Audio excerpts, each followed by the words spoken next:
First message to the future.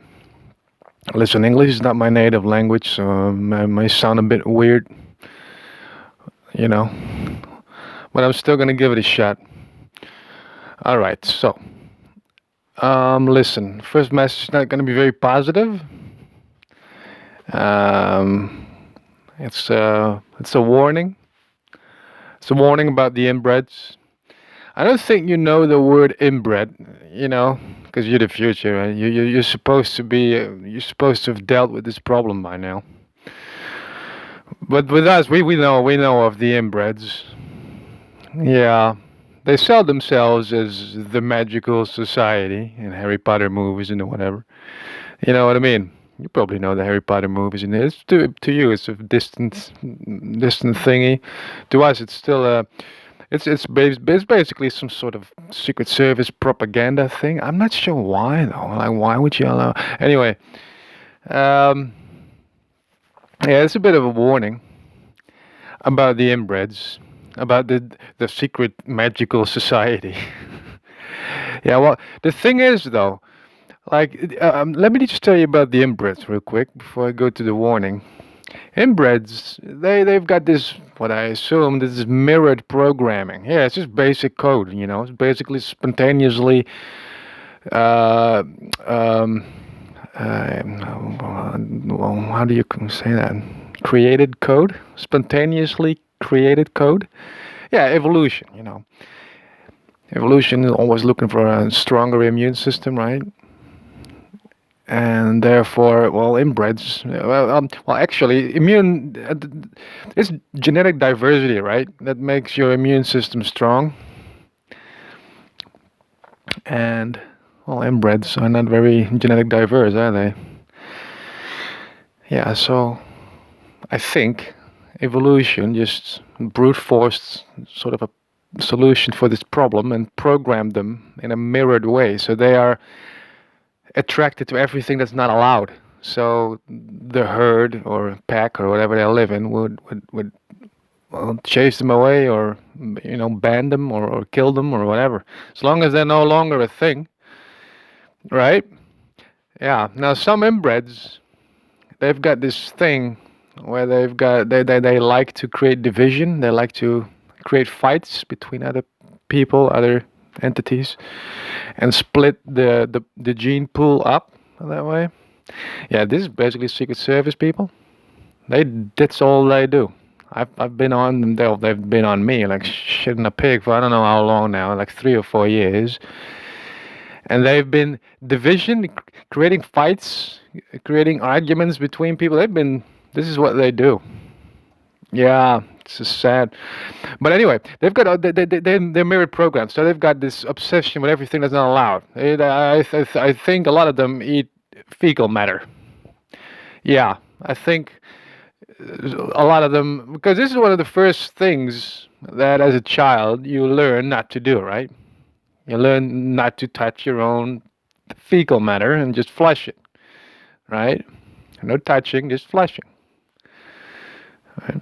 So inbreds immediately register in their little inbred brain, like, all right, so I'm not allowed to touch fecal matter, right?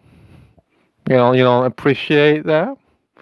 If I the little inbred brain just saves that up, right, for later on until they get into the puberty phase and whatnot, and they start misbehaving. They start, becoming, craving fecal matter. For some reason, they start craving poo. There's these sort of people, right? And it's not just poo. It's all the stuff that's not allowed. It's like cannibals, necrophiliacs, pedophiliacs, you name it. You know what I mean? It's these sort of people. Yeah. And they've been clotting together in this Secret Service world where they've been, feeding each other with, well, not hopefully not fecal matter, but with wrong ideas and how they're not wrong at all. It's like a bunch of, well, any things really that come together and, acknowledge each other's weirdness. Like, no, it's not weird at all. We all eat poo, right? This is the others are nuts for not eating the pre-digested food. You know what I mean? That's how they probably consider food, just pre pre-digested food. Yeah, yeah, no, you know what I mean? They come together, they well, reassure each other like, nah, it's not weird at all to feel sexually attracted to a dead body. No, of course not. All the others are crazy for not having the same interest. It's these sort of people, inbreds. These are, I'm talking about inbreds, right? Yeah.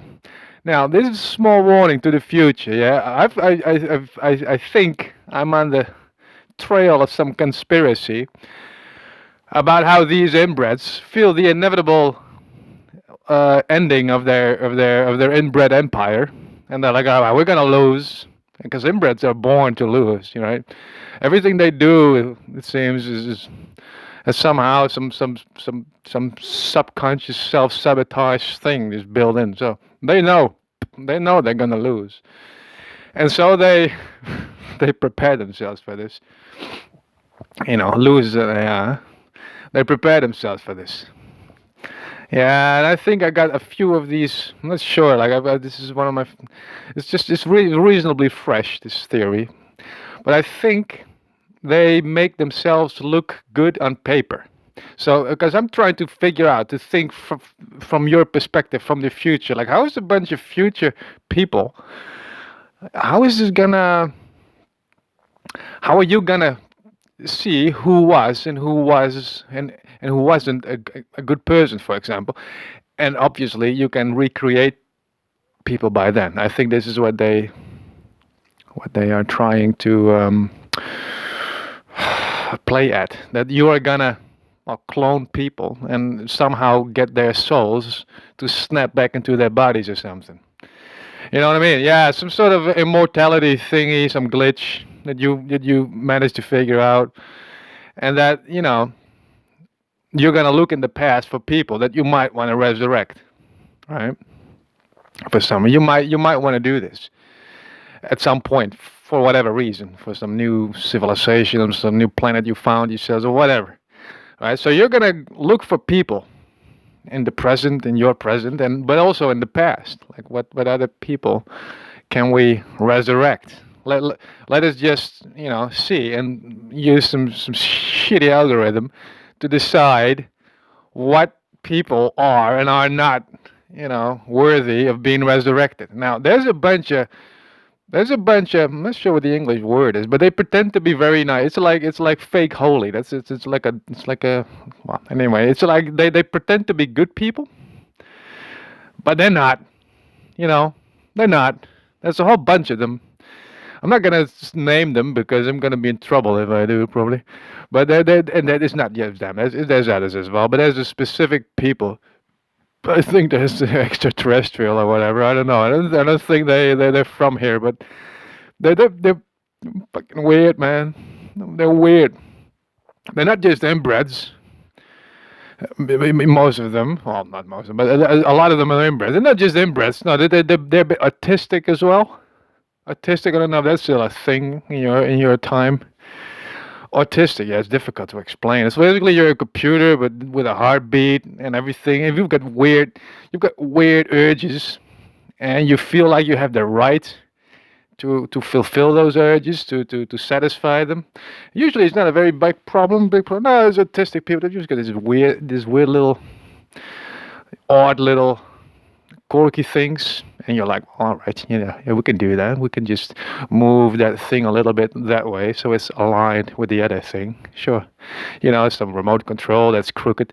You know what I mean? On the table, like, yeah, okay, we can place the remote control and align it with that other thing that's straight. This is autistic. These are autistic people. Everything has to be aligned. Everything has to be symmetrical and straight and everything. Right?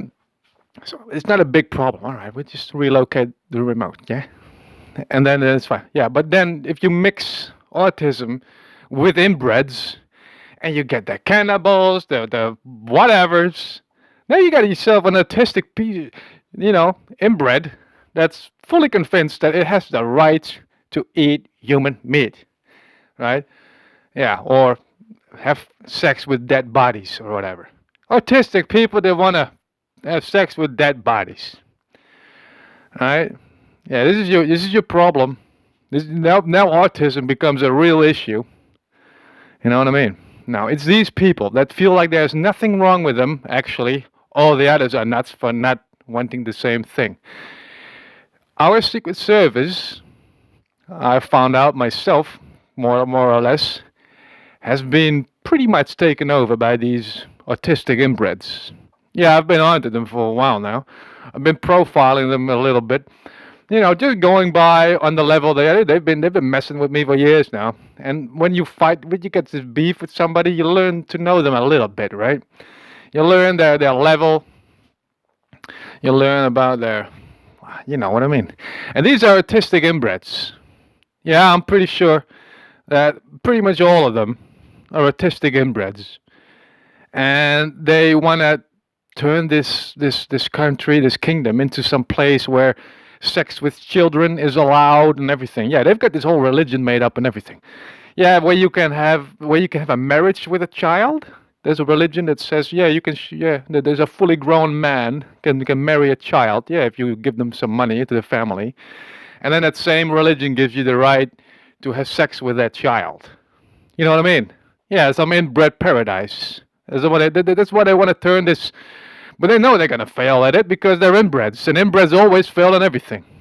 You know? Yeah, and so they prepare themselves, and they've got a whole bunch of these inbreds who give money to charities, who, I don't know, do volunteer work at soup kitchen and everything. You know what I mean? But these are inbreds. These are also sadistic people who like to look at other people who are going through a horrible time, like homeless people. Yeah, these are, so you know what I mean. You know what I mean. So I'm not saying every volunteer in a soup kitchen is a piece of shit, inbred. No, I'm not saying that, but there's some of them are inbreds. I know some of them are inbreds, and they really enjoy looking at people going through a horrible time. Sure, they're volunteers. Yeah, but they're monsters at the same time. You know what I mean? Yeah. And same goes for a lot of these people that give money to charity. It looks like a good thing to do when you look from some metadata perspective. Like, oh, these people have been giving a lot of money to charity. They must be good people. No, they're not. No. Well, they don't have to be anyway. No, that money, it costs money to have to just have it in your bank account. So if you spend it on something, at least you're not getting poorer. Plus, you're getting a lot of, well, extras in return. You know what I mean? Yeah, and it's tax deductible and everything. This is not necessarily good people. I'm not saying everyone who donates money to a charity is a bad person. No, no, no, no. But it doesn't make you good necessarily. And these are just a few things. There's probably more. Yeah, and you're gonna be looking at some point. You're gonna be looking for people to resurrect. I don't know why, but you're gonna. Now you have to think about this. That somebody may look good on paper, but it might be a freaking monster. Take me for example. When you look at me on paper, oh, this time is almost. I have to start a new. But when you look at me on paper from a future perspective, I look like a freaking monster probably. Yeah, that's because I'm fighting monsters. Well, fighting is a big word. I'm just bullying monsters here. Yeah, so they're making themselves look good while making me look awful. Awful. They've placed evidence and everything. I think. Yeah, I'm living in a home of which I assume there's evidence, some dead body or whatever is buried under the kitchen floor. There's a hollow space there. There's this phone here that I use now to record this with. There's probably going to be evidence on there of evidence. There's going to be stuff on there that's going to make me look like a freaking monster. Like, this is what they do. This is what they do. They make themselves look good and make good people look bad. You know what I mean? This is these people. Listen, I'm gonna keep it under 50 minutes, otherwise it's not gonna. I'll be back. Yeah. All right.